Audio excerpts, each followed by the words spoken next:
Ministers, ambassadors, ladies and gentlemen, please welcome to the stage Prime Minister Mark Rutte of the Netherlands and Secretary General Angel Gurria of the OECD.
Prime Minister, Deputy Prime Ministers, Ministers, Vice Ministers, Ambassadors, dear friends, it is my great pleasure to officially open the OECD 2015 Ministerial Council meeting, and in particular, to welcome Prime Minister Rutte, the chair of the MCM, to this OECD.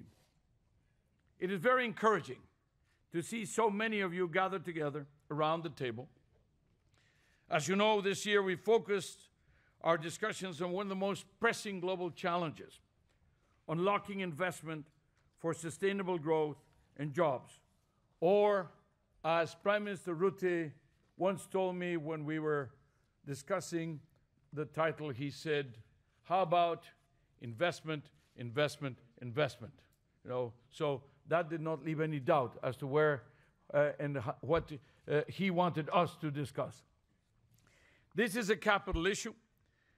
As we gather here today, the global recovery continues, but it is still mired by high levels of unemployment, rising inequalities, and low wage and low productivity growth. A major explanation for this state of affairs is the lack of vigor of investment. And when I say investment, I mean both public and private investment.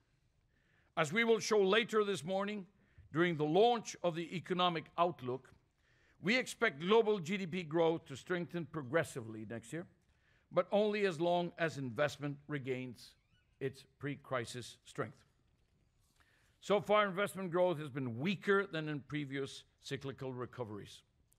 In fact, flows of fixed investment in OECD countries are still well below their pre-crisis peak, especially in the euro area and in Japan. FDI global flows remain 40% below their pre-crisis levels, the flows. Intangible investment, what we call knowledge-based capital, has done better. It's held its ground. In fact, in some countries, in the United States in particular, it's now more is being invested in intangibles than in actual hardware, which for knowledge-based economies, of course, is the right way to go. But the generalized slowdown in productivity of recent years demonstrates that technological progress is not spreading fast enough across all economic sectors. This is a rather unique challenge, which we did not expect.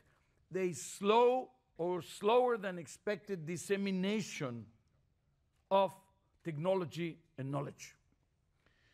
Strong investment is crucial, not only to support demand and to create employment, but also to increase productivity.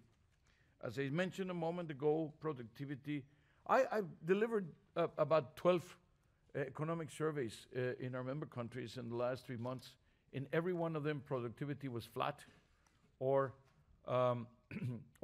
falling, or in some cases was negative, the growth of productivity. Now, investment carries the DNA of our future.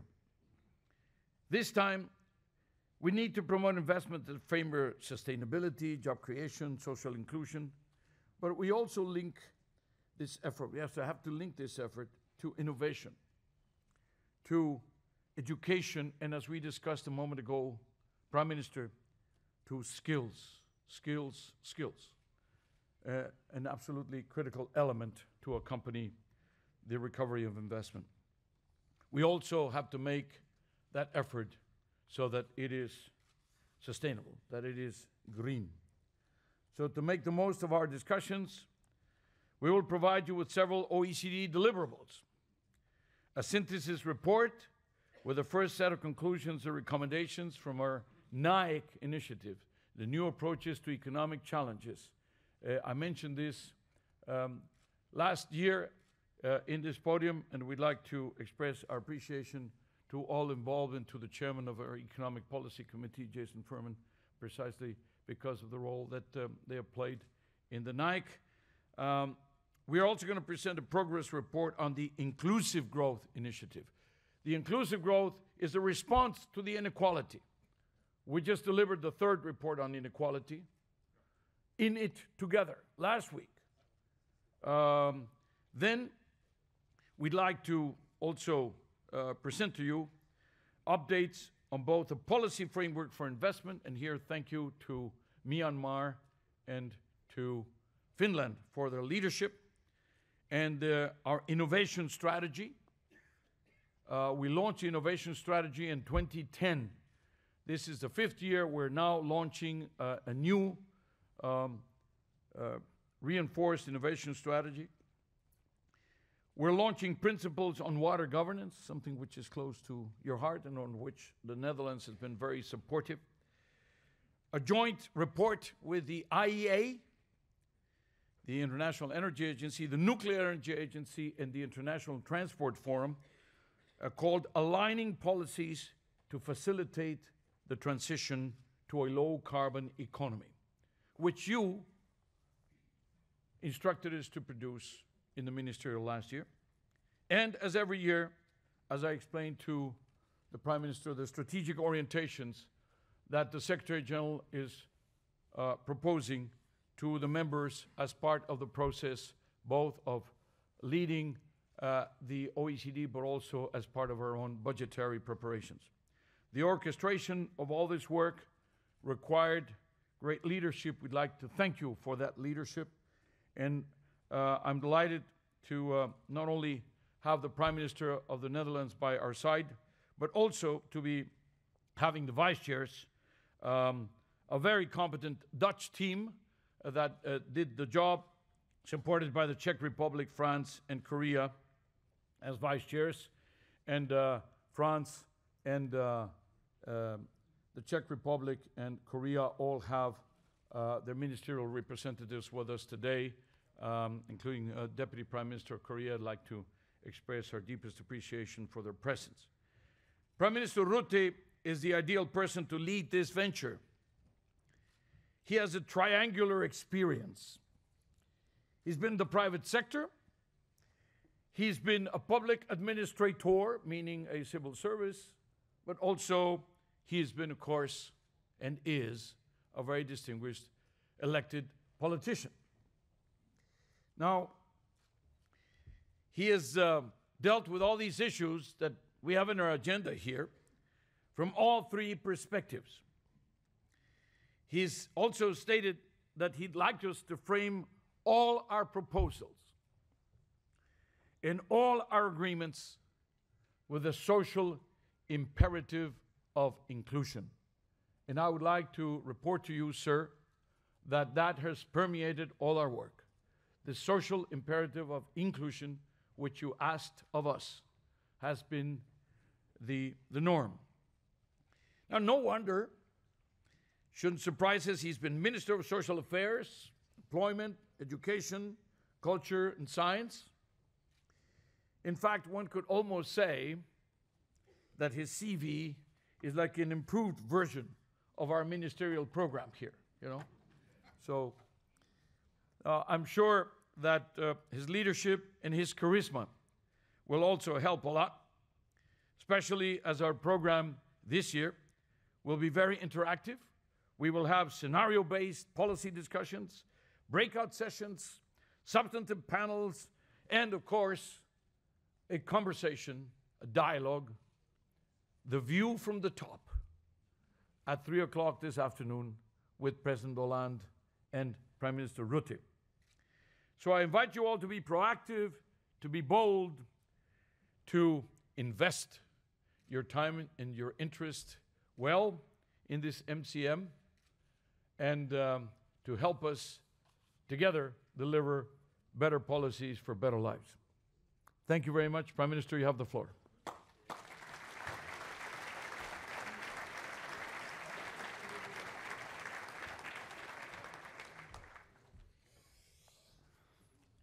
I would like to have a copy of that introduction and send it to future employers. Well, Secretary General, Excellencies, Ministers, Deputy Ministers, it is my honor today to welcome you all here in Paris. And as Prime Minister of the Netherlands, also to tell you I'm very honored that we chair this annual OECD Ministerial Council meeting. But first of all, I'd like to offer a warm welcome to my esteemed colleagues and vice chairs from the Czech Republic, from France, and from Korea. And I would like you all to give a warm hand of applause.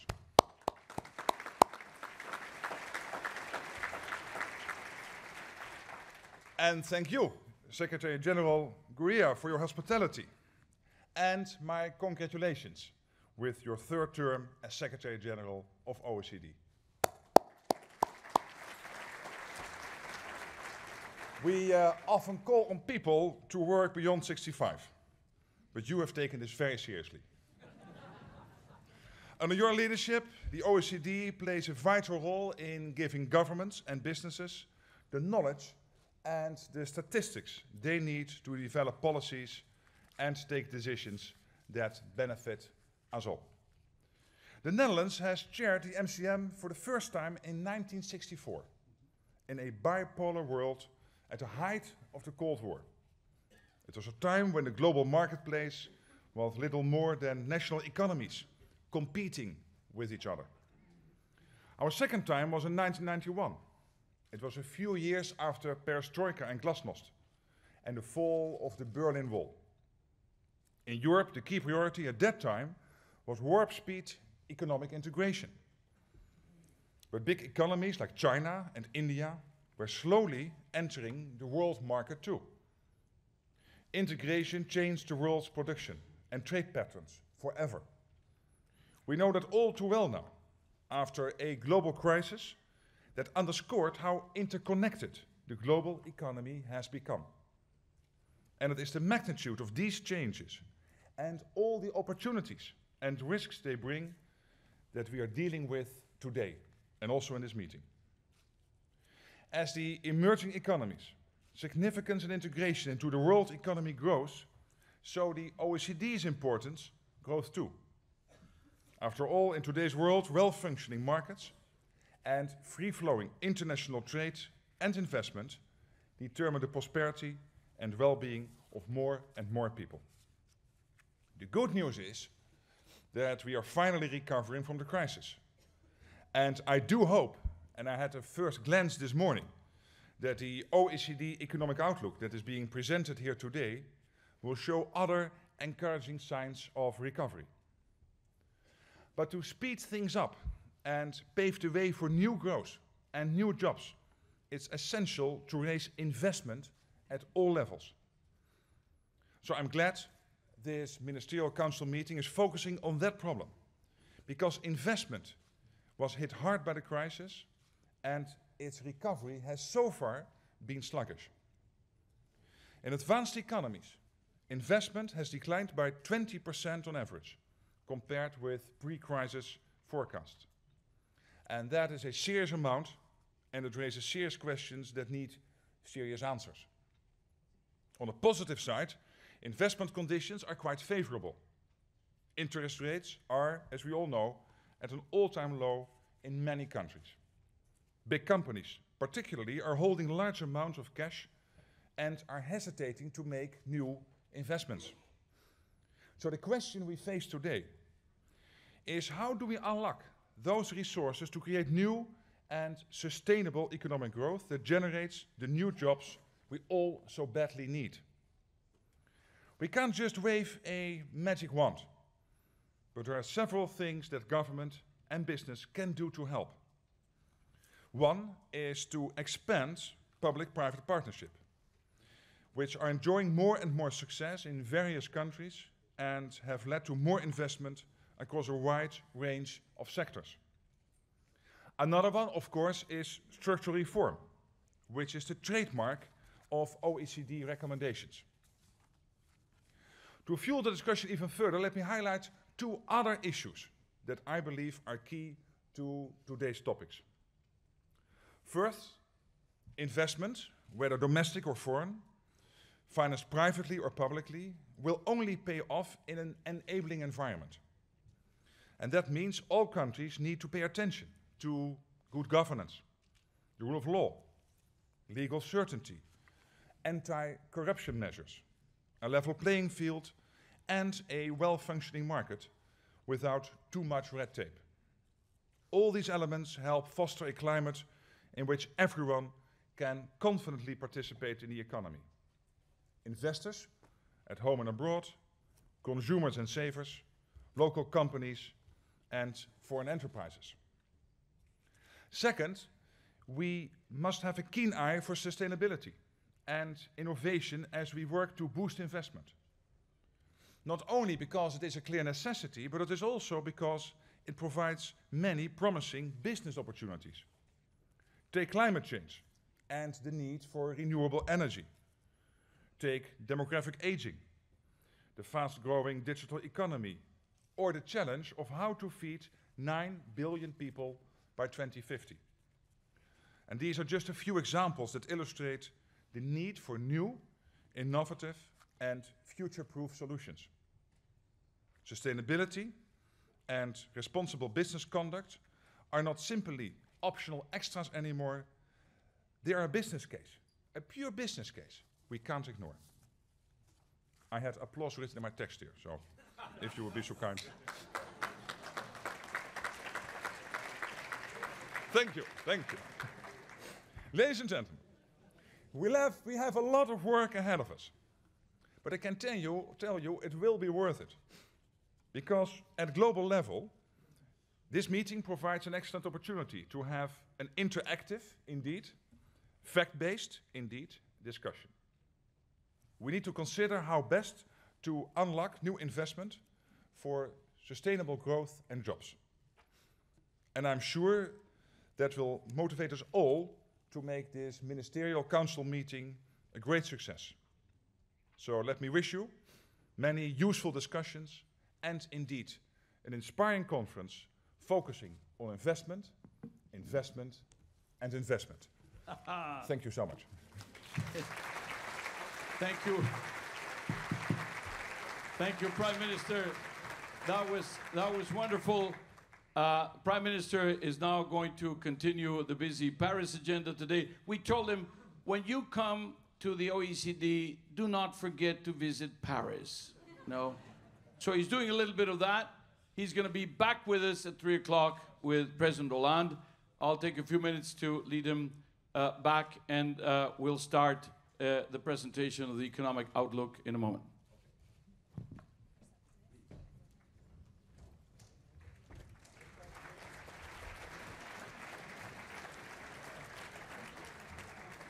I would ask, please, that everyone remain in their seats while the Prime Minister and the Secretary-General leave the auditorium. As we just heard, the presentation of the economic outlook will begin in just a few moments.